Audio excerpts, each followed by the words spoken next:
I just asked him if he was ready, and he said nope. So we better be ready. Hello. If you want to know the most important question everyone must answer before they ever date, then welcome to Love Ed Live with Julie and MJ. I am MJ, and this is my adoring bride, whom I adore, Julie. Yes, welcome, and thank you so much for coming to our Love Ed Live launch this evening. Like Michael said, we're Julie and MJ. We founded Future Marriage University, where we empower students and young adults to grow spiritually and date wisely so that you can marry well. And on every episode of Love Ed Live with Julie and MJ, we want to offer practical biblical answers to your questions about sex, dating, relationships so that you can date with clarity, confidence and courage on your journey to marriage. Right. So if that sounds interesting to you, please like and subscribe so you can find out whenever we're posting new content on here. In fact, we'll just take a little moment for you to do that. You're not wasting our time. Oh, we're wasting yours. Sorry about that. Hey, we are launching Love Ed Live with an important series. It is the 6 dating questions everyone must answer before they ever date, which is the who, what, where, when, why, and how of healthy dating. Right. And so this is the number 1 of those who, what, where, why, and when. The penultimate question. The ultimate question everyone. Did you already say that? The ultimate question everyone. Okay, so if you want to guess which one of those it is, do you think it's the who question, the what question, the why question? You could put that in the comments. Where, who, right how. now, and see if you get that right. And you know what you win if you get it right? The good feeling of being a winner. So, but stick around because at the end, as we're talking about this, we're going to talk about the old dating vision and why that is dead today, and the new dating vision and why that is not being sufficient either, why that's not working either. You know, on this question, before we tell you what the most important question is, I asked a group of parents fairly recently which of the who, what, where, when, why, and how they thought was probably the most important. And I was kind of surprised when they said when, until I thought about a parent's perspective. And of course, they're dealing with what, a 16-year-old or a 13-year-old or a 9-year-old who's a 25-year-old. They just want to know.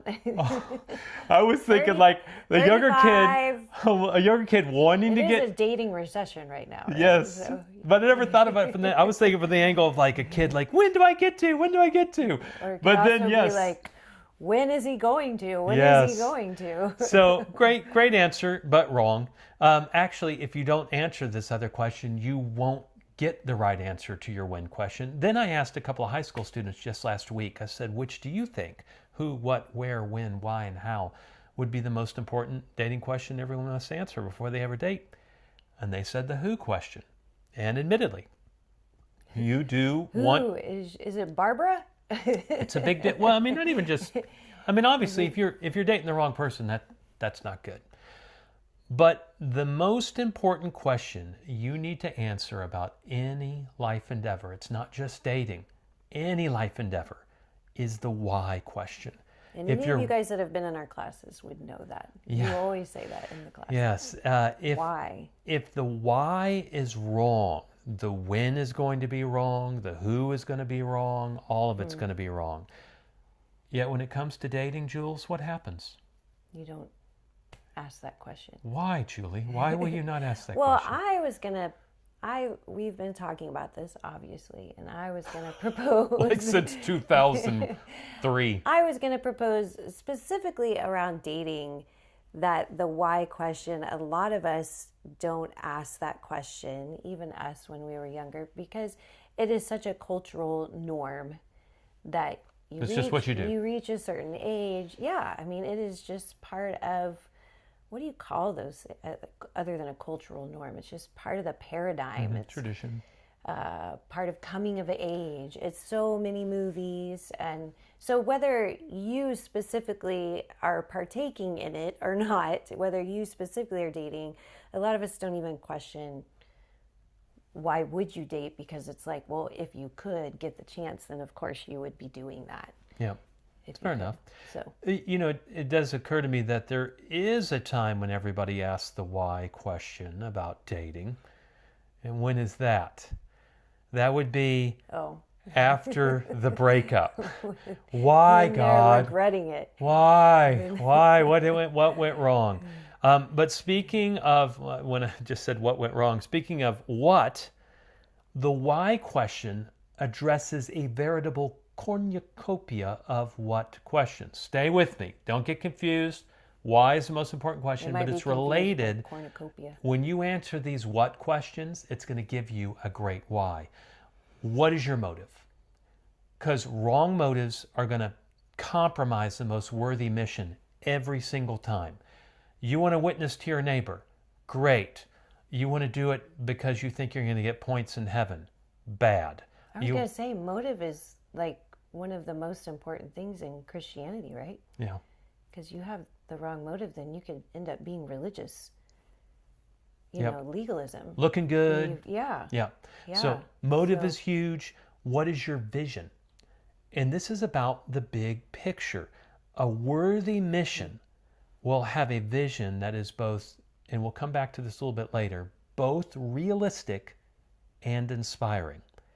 And I think when I say those two words, vision for dating, how many visions for dating out there are both realistic and inspiring? We'll get to that more in a minute. Hey, and I want to just say that I had a vision for dating when I think about those years.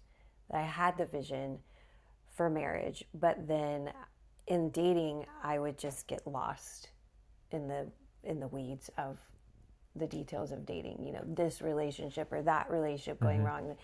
The vision was so far off. Yep. And I didn't know what to implement in the dating to get me to the marriage, which we're going to talk about that kind of stuff. We talk about that a lot. And another what question that the why question is connected to. What is the point? What does accomplishing your mission actually mean? In other words, then you're talking about what is marriage? What is the point of marriage? At the point of dating is to get there, then what's the point of marriage? Why that? What is the goal? What's the end game? And then what is the purpose? Which I know a lot of times we use goal and purpose interchangeably, but I mean, like, what are you trying to accomplish in your life through the process of trying to reach that goal of the mission? I mean, can you imagine somebody setting off on a really serious, worthy endeavor without addressing any of those questions?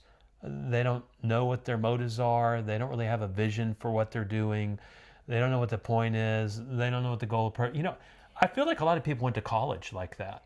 Well, and I could say some people think that's exciting. Okay. To try to just go out, fly by the seat of your pants, do something on a whim, be like a vacation. Is that what this show is? Oh, if only. I've watched a lot of YouTube videos about, you can do this. You just hold your phone up, which I bet a lot of you guys do. I bet a lot of you Better guys even do live stream impulsively or on a whim, but we don't. But yeah, like a vacation, going to the airport and not knowing where you're going. Not knowing where you're going and not even packing your bag. Oh, we'll just buy stuff when we get there, whatever we need. And I've even read a story about, or in an autobiography, where but then the question he did that with his dad. What are the consequences of a bad vacation? Right. It's not the end of the world. So you do that with a vacation, that's one thing. And you can even do that with career. Like, you worked some jobs and then switched around. And even future marriage university is different than what you plan on doing. But career is not something you have to commit to for a lifetime. But in a Christian marriage, you're looking for something to commit to. But again, we're just talking about dating. Right. So why can't I just just going to date this person? We're talking about the vision. No, what are we on? We're talking about the what? Yeah, having the motives, vision, point, goal, purpose all in mind. And you're saying a lot of times people engage in that stuff without answering all those questions. Everything's fine. Right. Now, so dating. I'm betting you watching would not go into marriage without thinking about motives, vision, point, all that stuff. but this is just a date, Yeah. right? This is just this relationship. And sometimes it's hard to remember that just a date can go nowhere, or just a date it can go somewhere. Yeah. Real fast. It can be really, yeah. Then it can be painful if you fall really hard without expecting to. Gosh, and that makes me think of, yeah. All the guys you broke up with? No, actually, I was thinking about when people that you know or you start date like an unbeliever and thinking, oh, I'm just learning. Oh, the phrase, the practice dating. Yeah, I'm just learning, and then you end up falling for them, and then you're all of a sudden entangled in a relationship. Okay. Yeah. I think point. But in contrast, imagine how answering each of those what questions, how that would lead you to a great why answer for your mission. When you understand your motives, when you have a clear and compelling vision, when you understand the point, when you know the difference between your goal and your purpose. And tonight, of those what questions, as we talk about why you do or don't want to date, we want to focus on what is your vision and what is your motivation, because they're connected. If you have a high vision for a certain endeavor, that's going to give you a real strong motive to, like, man, I want to do this thing. Like when I went to college, I knew what degree program I had. My parents said, we will pay for all your school for 4 years. So I graduated with that degree program in 4 years. Whereas I know a lot of people, they go off to college and they're just like, I think I would like to have a really fun time.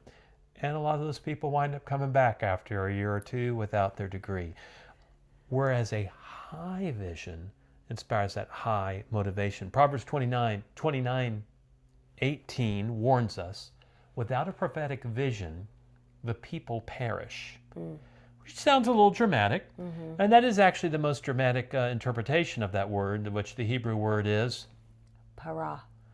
You're supposed to roll your R's. Para. Neither Julie nor I can roll our R's, so just para. That's a fake rolling of R.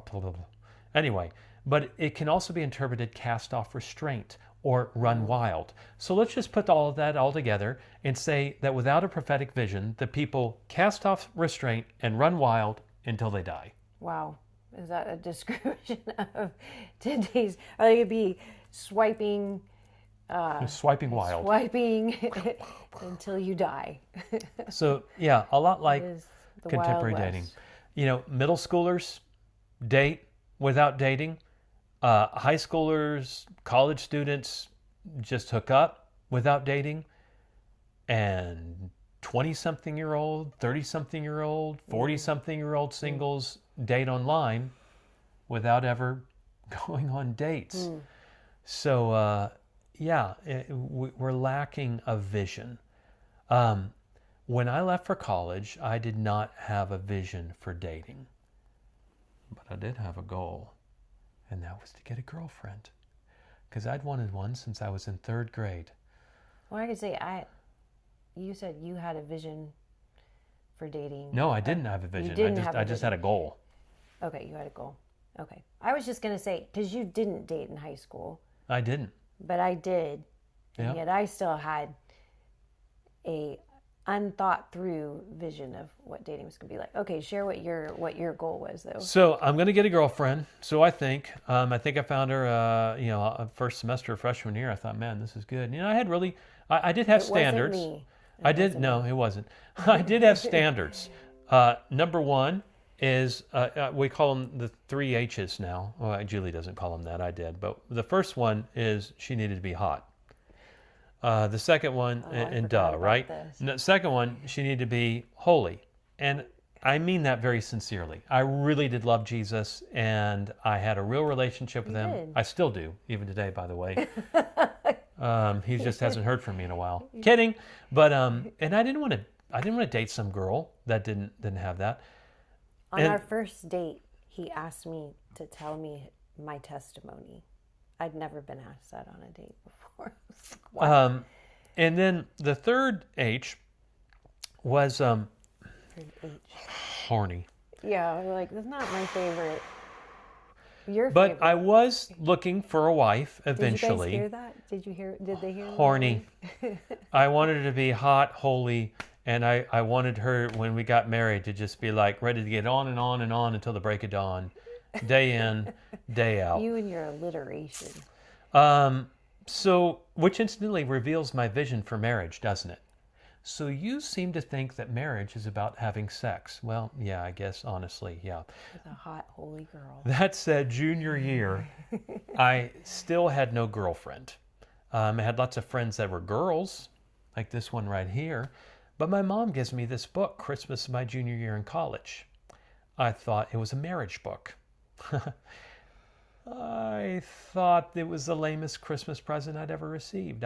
As I already confessed to you, I had no girlfriend at the time. I knew my mom wanted grandchildren. I just wanted a girlfriend. I couldn't get one, and this felt like a knife in the heart. But I read the book anyway, and even though I had none of the vocabulary to explain what happened in my mind over that Christmas break, the way I reflect on it now is it changed my whole perspective on what I was looking for in dating. And the ladies aren't going to relate to this as much, and Julie will talk about that. But you, man, we talk man to man. I realize it changed my perspective from a playmate, looking for a playmate, to looking for a teammate.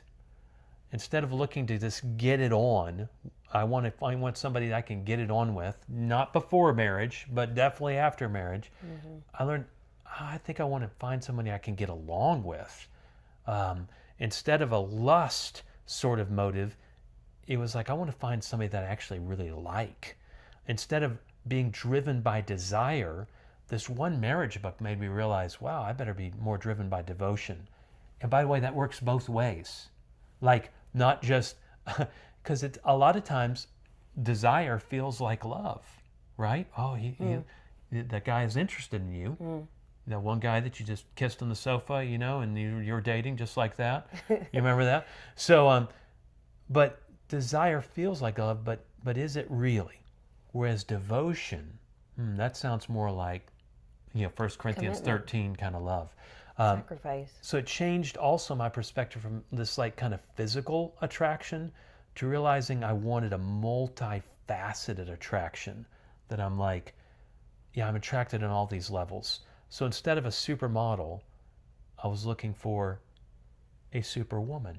Not superwoman like the superwoman, but just like a superwoman, superhuman.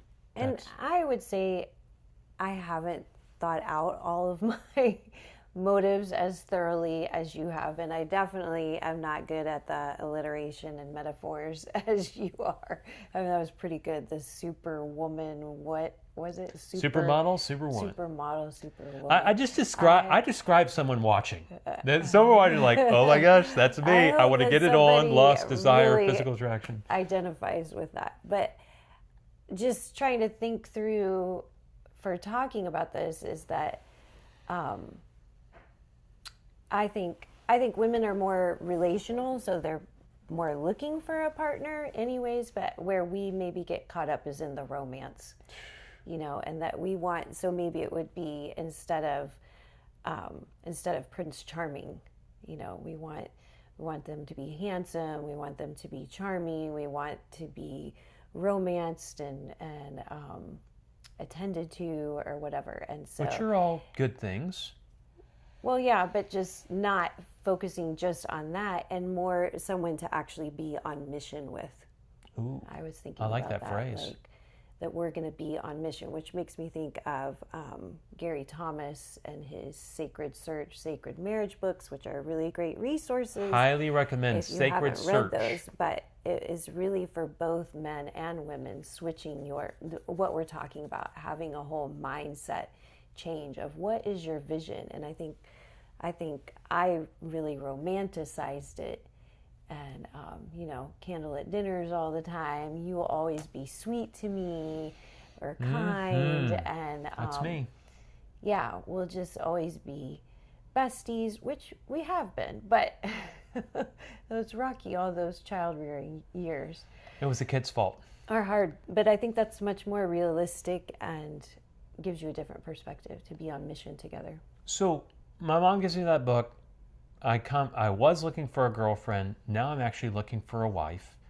And so that's changing what I'm looking for in a girlfriend, from looking for a playmate to teammate.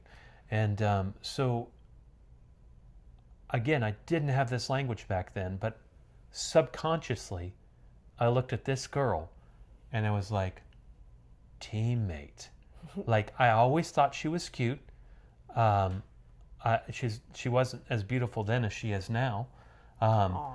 But she suddenly she became insanely attractive to me. And again, going to that whole multifaceted attraction, it wasn't just like, well, I think she's cute and I might like to kiss her. It was like, no, man, like I like being with her. I'm picturing that whole scene like a cartoon or something. Like, you look at me, woman, and then like teammate. Well, what else? Animal. Like, and then like insanely attractive. All the lines around. are... That's like a cartoon, but also like a funny animation. Yeah. Anything else you think about when you like? What would you say your vision for dating and marriage was back then? Particularly like when you were asking me the pizza that beginning of that junior year. Yeah, like I said, I don't know that I did have to, physical attraction was definitely high on my list. Which, I don't know who ever got in there. So, but, yeah, I think, this is how, as I was dating, so I had more opportunity to date than Michael did. No. Put it that way, more opportunity. Let's clarify. I went on way more dates. She actually got guys to like her back. That is so where I she won. I had dating relationships. Yeah, I had her. Anyway, so as I was going through those various relationships, as I went through them, that was affecting my vision, because the Lord was teaching me through each one of those relationships, where I was going wrong. And what bad decisions I was making, bad choices. So it's not that I'm recommending. We don't necessarily recommend that you do the trial and error mode. We don't know what God's story is going to be for you. But I think he was. So by the time before I was dating you, I did have a different vision. And I knew, and that's what, and basically I stopped dating. Because I was like, I was doing it because it was the cultural thing to do. I didn't really know why. And I got hurt enough. I was like, I'm not doing, even if it was me hurting myself, like, I don't want to do this anymore, unless it's going to be a relationship that's like this, and this. And I had certain criteria. And somehow... And, lines are on your head. But I didn't say, teammate. So, what is your vision for dating and marriage? We'd love to hear any thoughts you have in the comment section. So again, we talked about vision and addressing the why of healthy dating. Now it's time to talk about your motivation, which really is the why, the motive. What's driving you? And there are two why questions you need to confront carefully. One is, why do you want to date or not to date? If you're in that place right now where you're like, we're not doing this. And the other is, why should you date? In Date Like You Know What You're Doing, our book and video series, mine's coming out. We share the top 10 dumbest reasons to date. You'll find, by the way, a link to be able to look more about this book. That'll be linked in the video description below. In the comments. Not the comments. Not all of these dumb reasons are wrong. But they are all insufficient. In other words, like if that's one of your motives and it's not wrong, there better be more to it than that. And many of them are actually destructive. In spite of the destructive nature of many of these top 10 dumbest reasons to date, they are incredibly common. They are so common. I asked so many girls out who, again, you already know didn't want to be my girlfriend, but they were willing for me to pay for a free meal and entertainment, with just these dumb reasons. And so they commonly lead to heartbreak, rejection, and regret. Incidentally, do you remember when I started sharing the top 10 dumbest reasons to date? It was on college campuses. You remember where? I think it was... the Olivet, or was it a Nazarene? I started to say it was Lipscomb, but it wasn't. I didn't share it then. I don't know where. It might have been. Anyway, all that to say, it was about 2007, so like over 15 years ago that I started sharing these top 10 dumbest reasons to date. And it was always well received because I tried to be funny, and a lot of people related to it. In fact, I met with a bunch of counselors. This was Abilene Christian University. Okay. I met with a bunch of counselors after we did the chapel talk that morning. And apparently they heard my chapel talk and they're like, this guy needs to talk to our counselors. He needs help. And one of the counselors goes, I had a client this morning. They came in after your chapel talk. She sat down in my office and she said, today's chapel speaker was talking about me. So all that to say, we got my mail. Yeah, we got great reaction, but then students would ask, well, why should I date? Well, what's the right reasons for dating? And I asked that too, just so you know, all those years, because Michael is he naturally goes to the preventative. Like you can ask our kids, he always wants to prevent the bad from happening. And I was always like, you need the positive. What's the positive side? But why did tell the viewer why I was nervous about saying. Well, because he wanted to be gracious. Like, I have freedom in Christ. Yeah.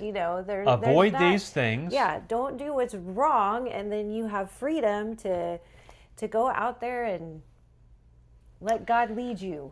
All that to say... You didn't want it to be legalistic. Yeah. You didn't want to be legalistic. Yeah, I didn't want to fall into the camp of Joshua Hirsch, where, you write some book called I Kissed Dating Goodbye, and everybody follows it like the Bible. Don't follow this like the Bible. It's not the Bible. I'll throw this at you if you do. Not literally, but metaphorically. But that said, guideline. The need that those students expressed 15 years ago has only grown since then. Yep. So again, what directly influences your motives? Your vision. So I realized if I was going to come up with better motives, I needed to cast a bigger vision for dating. And again, there's two qualities of a compelling vision for dating. Let's see if my wife can remember them. Inspiring and realistic. She wasn't even looking at the page. Do we want to share examples of that from other things? Does vision always have to be inspiring and absolutely. Realistic? Like for instance, it's inspiring. How many students at our college were pre-med when we got to Baylor? Oh, you remember? My gosh, that was such a big... What's the big major now? AI? I don't know, but back then it was like half of them were pre-med. That was inspiring. Being a doctor, making the money, having a prestigious, all that stuff. Pre-med or lawyer. And then they got weeded out in that first year in the class. Versus realistic, I just wanted, I don't know, I just want to have a job just to have a job. Well, that's not very inspiring. You're probably not going to stay at that job very long. So, inspiring but unrealistic vision will lead to disappointment and discouragement every time. And that is the vision that ruled the last third of the 1900s when Julie and I were dating. So this is what we're saying about what was the past vision for dating that failed. Didn't work. Because it was so inspiring. All the movies, all the stories, they all ended with happily ever after, and you never saw what that happily ever after looked like. You just knew, we want these two people to get together. We want these two people together. We want to get these two people, and they're together. Woo! And it's going to be fun. And then it ends. Like even before the wedding or before it's like you just assume. It's interesting because I was just thinking that you could see that progression in movies. Like the progression from, what would they call it, modern to postmodern? We haven't gotten to the negative yet, so don't jump there yet. But you're saying if it's inspiring, but unrealistic. And we're talking about the vision of the past. Yeah.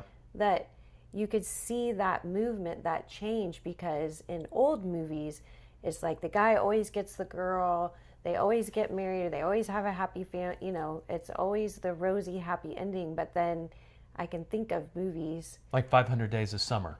Yeah, or I was thinking even before that when Disney did, Enchanted. Oh, we shall be married in the morning.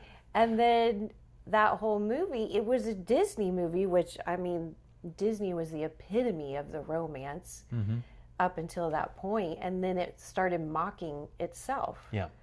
So you could see that change. So the main element of that whole vision back in the 1900s was the soulmate idea, that there is somebody out there that's perfectly matched for me. If I find them, then it's going to be awesome. Therefore, a relationship shouldn't be that hard because we're so well matched and destined from, and Christians co-opted that. And instead of, soulmate, instead of my heart just knew, it's the Lord told me, the Lord told me. The Lord told me. And some people got married to whom the Lord told them to, and today they're still incredibly happily married. And other people married who the Lord told them to, and they're divorced. And other people married who the Lord told them to, and they, they're not divorced, but they're not happy. So you're saying hypothetically, like that it's really a Christianized version of following your heart. And if you're in a relationship right now, and you feel like the Lord, God under the bus. and you feel like the Lord's like, oh, this is the one, but all logic, reason, and the wise counsel that you get around you says, no, God doesn't work like that. So again, that whole inspiring but unrealistic vision is why we had just the divorce epidemic. Well, and I'm sorry, but before you go on, you're saying unrealistic. It was unrealistic too because it set people up to not, when they hit the hard of just real life, then they didn't necessarily have the endurance, the gumption, whatever, to stick with it, because they're thinking, oh, this was supposed to be easy as pie. This was supposed to be idyllic. This is my soulmate. We're going to get along. And so obviously they are not your soulmate. Right, they're not. So you gotta they're not. Try again. Anyways, yeah. But enter the realistic but uninspiring vision. That is always going to lead to pessimism and apathy, like the aforementioned 500 Days of Summer, where I think the movie even starts out saying, this is not a love story. And then it proceeds to tell you this. We're not recommending that movie. No, we're not. But that's the vision that rules today. Yucky stuff. Most common messages of that vision. Marriage is hard. Oh, yeah. Hard. Yeah. Divorce. Inevitable. Can't help it. You really need to be afraid of divorce.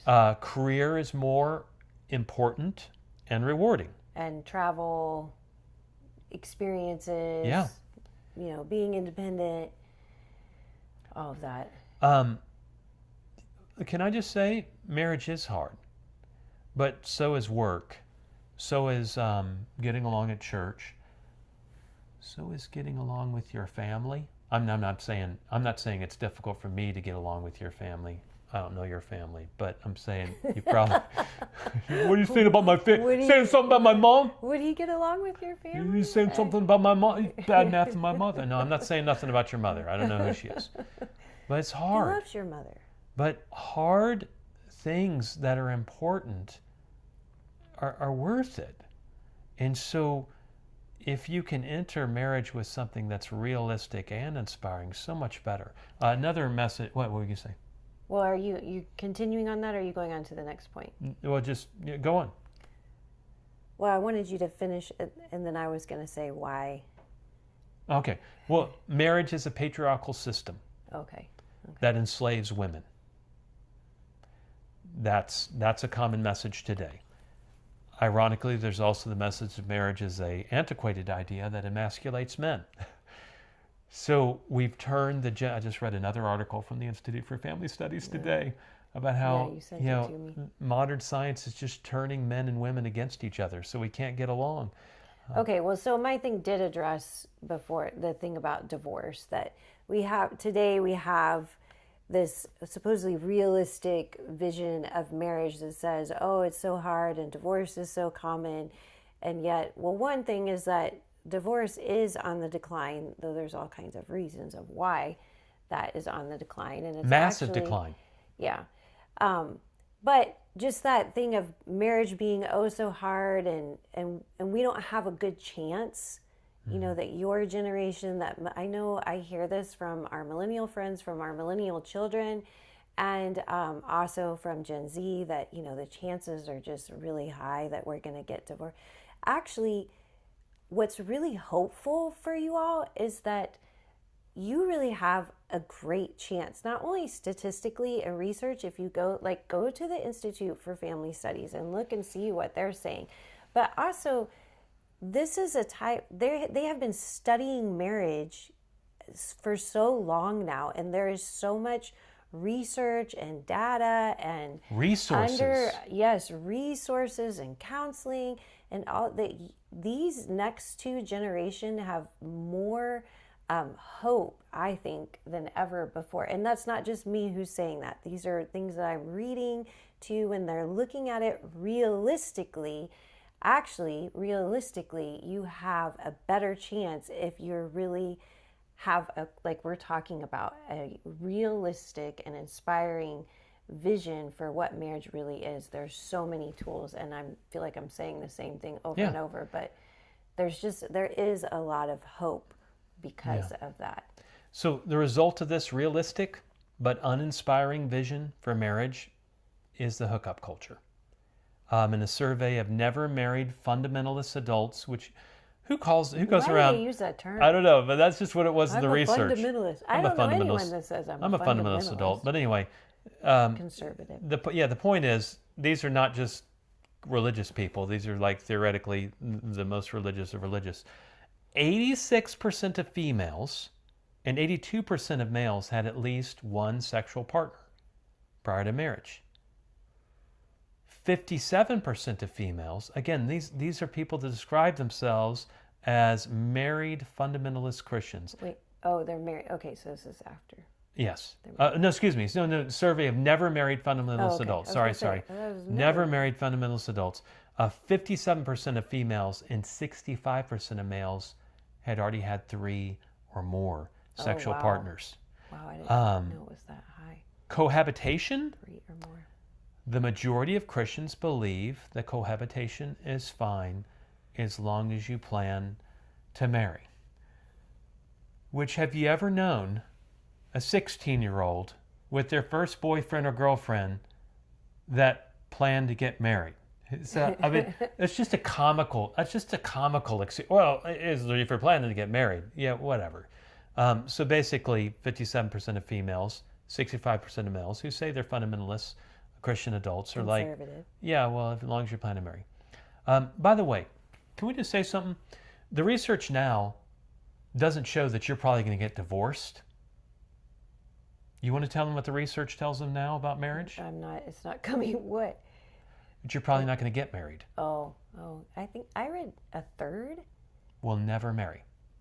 Is that millennials? That's a third of millennials. You know, I was thinking don't want. I don't have those. I don't have that. But yeah, it's not good. So, but here's the deal. The people cohabiting and the people hooking up that aren't going to get married, if that's you because you don't want to get divorced, so you don't want to get married, so you think if I don't get married, then I can't get divorced, that is true. That is 100% true. If you don't get married, boom, you beat the system. You can't get divorced. But would you like to avoid the pain of divorce? Would you like to avoid the hurt getting very passionate. And the brokenness? Then you shouldn't be sleeping with people. It is not signing a contract. Oh, we're now married. Oops, now we're divorced. Oh, my heart's broken. It's giving yourself to someone. So that's what's so ironic to me about divorce rates are going down because more and more people are cohabiting. So a lot of the people that might have gotten divorced anyway are just cohabiting. That's one of but the but I'm reasons. saying you're not winning, and we want you to we win. Want you to win. We want So you to win. in our Date Like You Know What You're Doing book and video series, we share not one, not two, not five, but 10 fresh perspectives on dating to change your relationship life. This is vision casting. You'll find a link again in the video description below for that book. These are visions that are both inspiring and realistic. Yeah. I actually, to come up with this, since it was a questions always after the top 10 dumbest reasons a day, well, what are we supposed to do? I started with the top 10 dumbest reasons. I was like, okay, so here's reason number 10. What would be a good reason instead of this one? Here's reason number 9. What would be a good reason instead of this one? And so I started coming up with some things that were just really like, now, you're not going to be blown away by every one, but I really believe that, as Julie said, all of them are both realistic and inspiring. I believe at least one or more of them will speak your love language. Like when you read it, you could just take just that one nugget of vision and be like, man, this could be a game changer. So that is the why of healthy dating. You got to know why you want to date. You really have to analyze that so you can really see what's driving you. And then you need to come up with some better reasons for dating. So next week. Well, before we share what's for next week, I just want to say again to please like and subscribe, because that also helps other people to find this live stream and the video as it will be posted after this. And also to check out our website, because we have hundreds of blog posts on our website. And I just said hundreds. Yes, we do. Michael has written for a long time about this topic. You won't find any posts on there from me. But you will find a crap ton of videos featuring just Julie and I. Yes, well, that's here on our YouTube channel. But also check out our socials, because Michael has also posted lots of shorts and stories, Instagram. Anyways, check all of that out too. Yep. And then so next week? Next week we will talk about the what of healthy dating. And you remember some of those what questions we talked about earlier in this episode? We'll talk about 2 of those. One of them is, what is your goal for dating? And the other is, what is your purpose? And again, if you're thinking, he's asking the same question twice. No, and this is a good one. It's actually really good. Understanding the difference between your goal and your purpose is what will enable your desire for marriage to propel your dating life instead of like choke it into death. Because I see that happen so many times. People get choked to death? What? No, well. Sorry.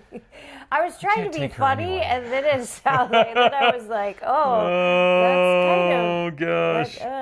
Sorry. This is what we get when we get live. You never know what she's going to say. I thought it was going to be him that was saying. Hey, let us know. That's not as bad as it could get. Let us know in the little comments. Yeah, it really isn't. Now people are like, I might want to watch this show now. See what stupid things they say. Let us know questions that you have in the chat. Or in the comment section, since after we're not live anymore. And then please tune in this very same time next week, Thursday, 6:30 p.m. for Love Ed Live with Julie and MJ. All right. You guys have a great evening. Mwah.